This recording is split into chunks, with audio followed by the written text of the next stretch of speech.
जय हिंद। नमस्कार साथियों, आप सभी लोगों का मोस्ट वेलकम है आज के इस नए क्लास में।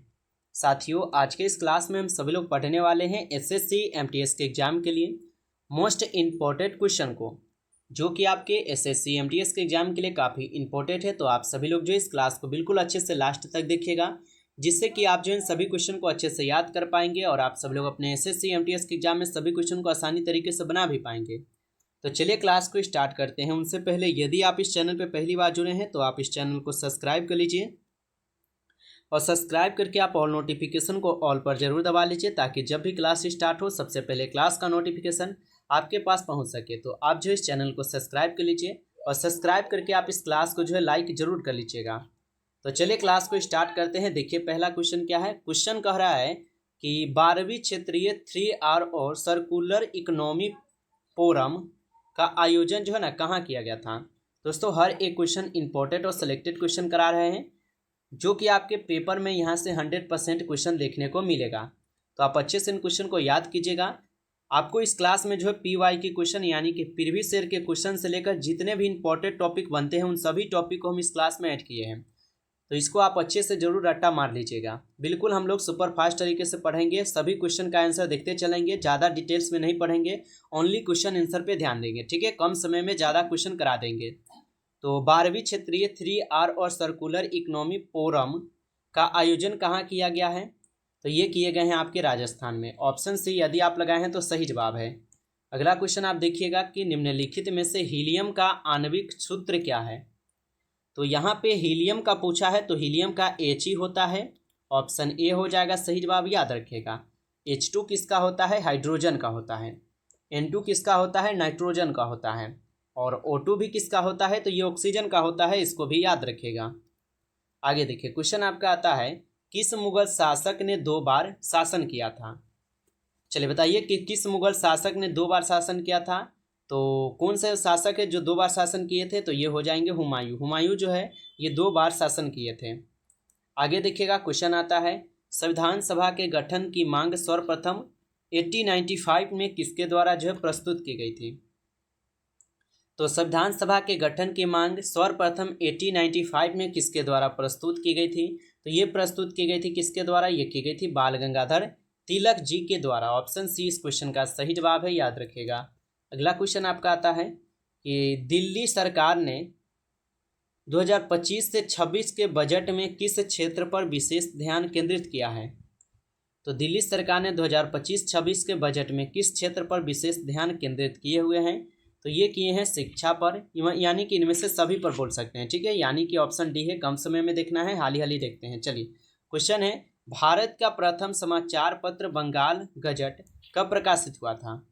तो भारत का प्रथम समाचार पत्र बंगाल गजट कब प्रकाशित हुआ था।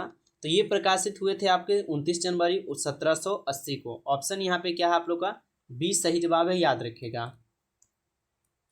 अगला क्वेश्चन है कि गांधी जी द्वारा सबने अवज्ञा आंदोलन जो है कब प्रारंभ किया गया था। तो गांधी जी द्वारा सबने अवज्ञा आंदोलन जो है ये 12 मार्च 1930 को प्रारंभ किए गए थे। ऑप्शन ए हो जाएंगे सही जवाब। आगे आपका क्वेश्चन आता है, क्वेश्चन है कि महात्मा गांधी जी दक्षिण अफ्रीका से कब भारत लौटे थे। तो महात्मा गांधी जी दक्षिण अफ्रीका से भारत लौटे थे 9 जनवरी 1915 को। ऑप्शन सी सही जवाब है, 9 जनवरी 1915। आगे देखिएगा क्वेश्चन है कि निम्नलिखित में से पृथ्वी पर मानव शरीर का अधिकतम भार होता है। तो निम्नलिखित में से पृथ्वी पर मानव शरीर का जो अधिकतम भार होता है ये कितना होता है। तो ये होते हैं आपके ध्रुव पर। ठीक है, ध्रुव पर होता है, आप अच्छे से याद रखिएगा। आगे देखिएगा क्वेश्चन है, भारत ने किस देश से आयातित 5 उत्पादों पर एंटी डंपिंग शुल्क लगाया है। तो भारत ने किस देश से आयातित 5 उत्पादों पर एंटी डंपिंग शुल्क लगाया है। तो ये लगा है चीन पर। ऑप्शन बी कीजिएगा आप लोग यहाँ पे सही जवाब। अगला क्वेश्चन आपका आता है, क्वेश्चन है कि निम्नलिखित में से उल्का से संबंधित मंडल कौन सा है। तो निम्नलिखित में से उल्का से संबंधित मंडल है मध्य मंडल। ऑप्शन ए जो इस क्वेश्चन का यहाँ पे सही जवाब है, मध्य मंडल। अगला क्वेश्चन है कि निम्नलिखित में से डॉपलर प्रभाव किस से संबंधित है। तो निम्नलिखित में से डॉपलर प्रभाव किससे संबंधित है। तो ये संबंधित है ध्वनि से। ऑप्शन सी कीजिएगा सही जवाब, ध्वनि से है। अगला क्वेश्चन आता है कि भारत में जूट का पहला कारखाना कब स्थापित किया गया था। तो भारत में जूट का जो पहला कारखाना है यह स्थापित की गई थी आपके 1855 में। ऑप्शन ए कीजिएगा सही जवाब 1855 में। आगे क्वेश्चन आता है निम्नलिखित में से भारत में सर्वप्रथम उर्वरक संयंत्र कहाँ स्थापित किया गया था। तो भारत में सर्वप्रथम उर्वरक संयंत्र सर्वप्रथम जो है ना कहाँ पर स्थापित किया गया था। तो ये सिकंदरी में की गई थी। ऑप्शन बी हो जाएंगे सही जवाब सिकंदरी में। अगला क्वेश्चन आपका आता है कि निम्नलिखित में से the future of the India पुस्तक के लेखक कौन थे। तो निम्नलिखित में से द फ्यूचर ऑफ इंडिया पुस्तक के लेखक जो है यहाँ पर कौन थे। तो ये हो जाएंगे बिमल जलान। ऑप्शन ए कीजिएगा सही जवाब बिमल जलान है। आगे देखिएगा क्वेश्चन आता है कि हाल ही में दक्षिण अफ्रीका ने भारत को महात्मा गांधी जी से संबंधित कौन सी कलाकृतियां सौंपी है। तो हाल ही में दक्षिण अफ्रीका ने भारत को महात्मा गांधी जी से संबंधित कौन सी कलाकृति सौंपी है। तो पत्र सौंपे हैं। ऑप्शन सही जवाब है पत्र, याद रखिएगा। चलिए आगे बढ़ते हैं। अगला क्वेश्चन आप देखिएगा। क्वेश्चन दिया गया है 2011 जनगणना अनुसार निम्नतम साक्षरता दर वाला केंद्र शासित प्रदेश कौन सा है। तो 2011 जनगणना अनुसार निम्नतम साक्षरता दर वाला यहाँ पे केंद्र शासित प्रदेश कौन सा है। तो आप अच्छे से याद रखिएगा ये कौन हो जाएंगे। तो दादरा और नगर हवेली है। ऑप्शन ए कीजिएगा सही जवाब। अगला क्वेश्चन आपका आता है। क्वेश्चन है कि निम्नलिखित में से हाइड्रोपोनिक्स किस देश से संबंधित है। तो निम्नलिखित में से हाइड्रोपोनिक्स किस देश से संबंधित है। तो ये हो जाएंगे आपके किस देश से। ये हो जाएंगे मिट्टी के बिना पौधे उगाने से। ऑप्शन सी सही जवाब है। आगे देखिएगा क्वेश्चन आता है निम्नलिखित में से लक्ष्मी नारायण शास्त्री जी किस नृत्य से संबंधित है। तो निम्नलिखित में से लक्ष्मी नारायण शास्त्री जी किस नृत्य से संबंधित है। तो ये कुचिपुड़ी से है। ऑप्शन बी जो है इस क्वेश्चन का सही जवाब है। अगला क्वेश्चन है कि 38वें राष्ट्रीय खेलों की मशाल को क्या नाम दिया गया है। तो 38वें राष्ट्रीय खेलों मशाल को क्या नाम दिया गया है। तो तेजस्वी दी गई है। ऑप्शन ए हो जाएंगे सही जवाब, याद रखिएगा। अगला क्वेश्चन आपका आता है। क्वेश्चन है कि निम्नलिखित में से प्रकाश द्वारा निर्वात में एक वर्ष में तय की गई दूरी को क्या कहा जाता है। तो निम्नलिखित में से प्रकाश द्वारा निर्वात में एक वर्ष की तय की गई दूरी को क्या कहा जाता है। तो उनको कहा जाता है यहाँ पर क्या, प्रकाश वर्ष। ऑप्शन बी सही जवाब है, प्रकाश वर्ष बोला जाता है। आगे क्वेश्चन आता है कि किस केंद्रीय मंत्री ने fit India Sunday on cycle अभियान का नेतृत्व किया था। तो ये किसने किया था। तो ये की गई थी आपके डॉक्टर मनसुख मांडविया जी के द्वारा। ऑप्शन बी जो यहाँ पे सही जवाब है।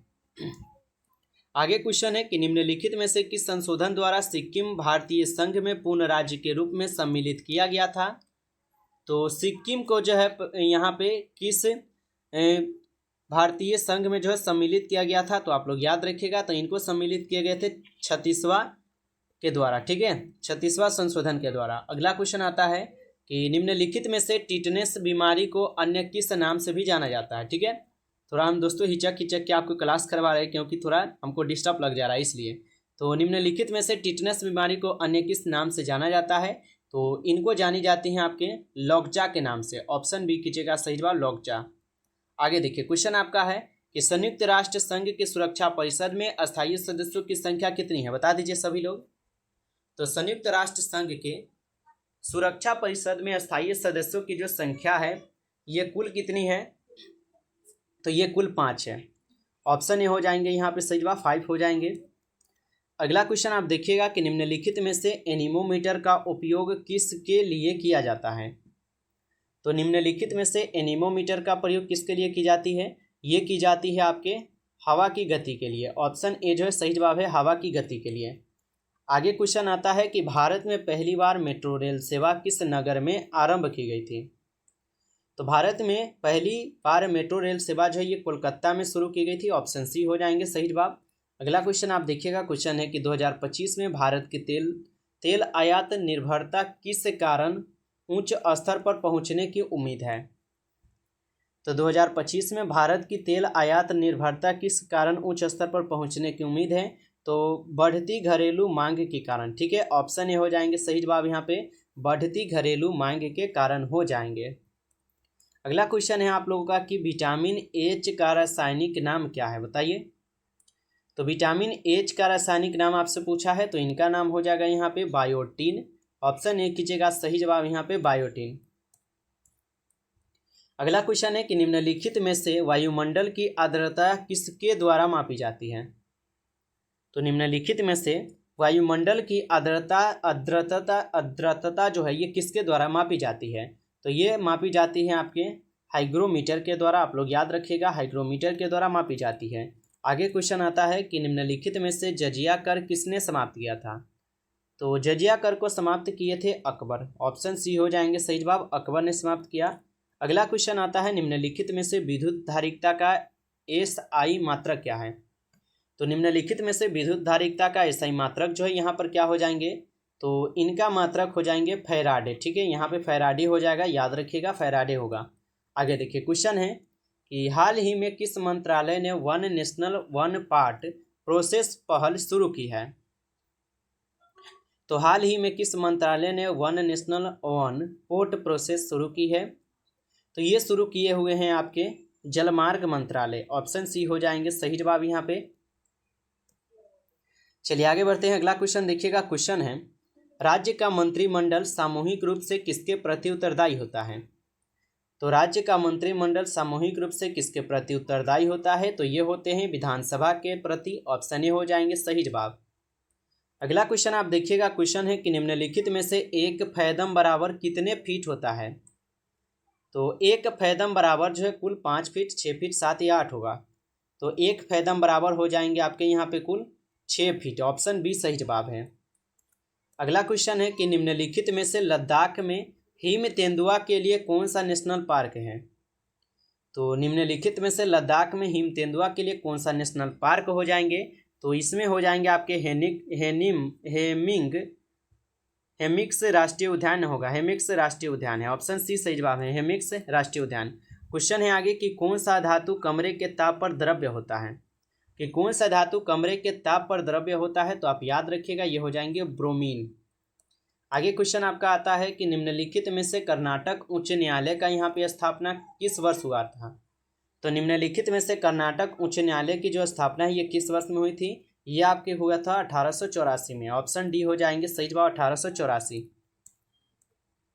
आगे क्वेश्चन है कि हाल ही में किस देश ने डिजिटल ग्रीन सर्टिफिकेट लॉन्च किया। तो निम्नलिखित में से किस देश ने डिजिटल ग्रीन सर्टिफिकेट को लॉन्च किए हैं। तो ये यूरोपीय संघ किए हैं। ऑप्शन सी सही जवाब है। आगे देखिएगा, क्वेश्चन है कि निम्नलिखित में से एक राष्ट्र एक चुनाव किस समिति की सिफारिश पर किया गया है। तो निम्नलिखित में से एक राष्ट्र एक चुनाव किसकी समिति सिफारिश पर किया गया है। तो ये की गई है आपके श्री रामनाथ गोविंद जी समिति के सिफारिश पर। ऑप्शन ए सही जवाब है। नमस्कार साथियों, इस क्लास में कुल 40 क्वेश्चन थे जो कि काफ़ी इंपॉर्टेंट और सिलेक्टेड क्वेश्चन थे। ये सभी क्वेश्चन जो कि आपके पेपर में 100% ये सभी क्वेश्चन देखने को मिलने वाले हैं। तो आप अच्छे से इनको जरूर याद कर लीजिएगा। यदि आपको ये क्लास अच्छा लगा है तो आप इस क्लास को जो है लाइक कर लीजिए, और चैनल पे पहली बार यदि आप जुड़े हैं तो आप इस चैनल को सब्सक्राइब करके और नोटिफिकेशन को दबा लीजिए, ताकि जब भी क्लास स्टार्ट हो सबसे पहले क्लास का नोटिफिकेशन आपके पास पहुँच सके। तो आप जो है इस चैनल को भी सब्सक्राइब कर लीजिएगा। चलिए फिर मिलते हैं एक नई टॉपिक के साथ नेक्स्ट क्लास में। तब तक के लिए जय हिंद, जय भारत।